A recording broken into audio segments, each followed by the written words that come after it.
So what's the topic for today's video? Our topic for today is about commensalism. Tell me about that. Commensalism is a form of symbiosis. It has a relationship between two species, not just any old relationship.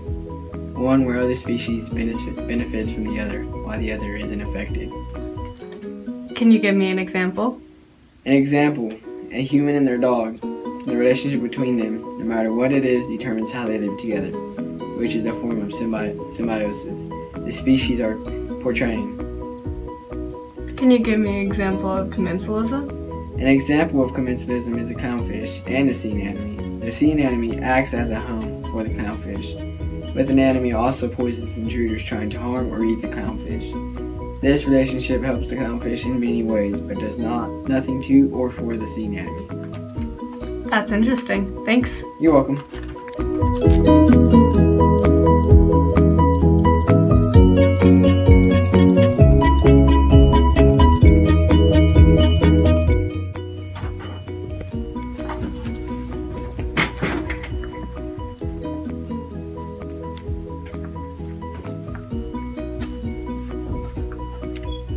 Hey Hayden. Juan just told me a little bit about commensalism. Can you tell me more? Commensalism, like we said before, is a type of relationship between two living organisms in which one benefits from the other without harming it. A commensalism species benefits from another species by obtaining locomotion, which is the ability to move from one place to another, shelter, food, or support from the host species, which for the most part neither benefits nor is harmed. Commensalism ranges from brief interactions between species to lifelong symbiosis. Here, Juan. Give me some more examples, please. Some types of commensalism include inquilism, metabiosis, voracy, and microbiota. Well, thank you. You're welcome.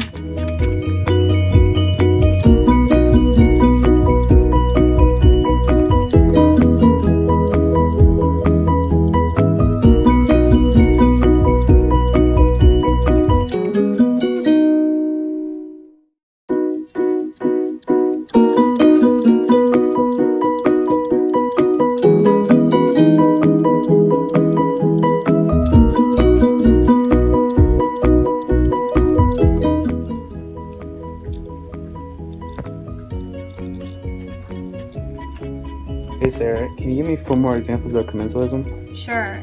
Inquilism is like a permanent house for one of the species. Inquilism is mostly associated with insects. For example, when insects live in a grover's home, they feed on the roots in the home itself without harming it. But not all forms of inquilism include insects. For example, a bird living in a tree. Metabiosis is when one species forms a habitat for the other species. This form is most commonly found in abandoned homes of a species, and that home has been morphed into a good environment for the new species.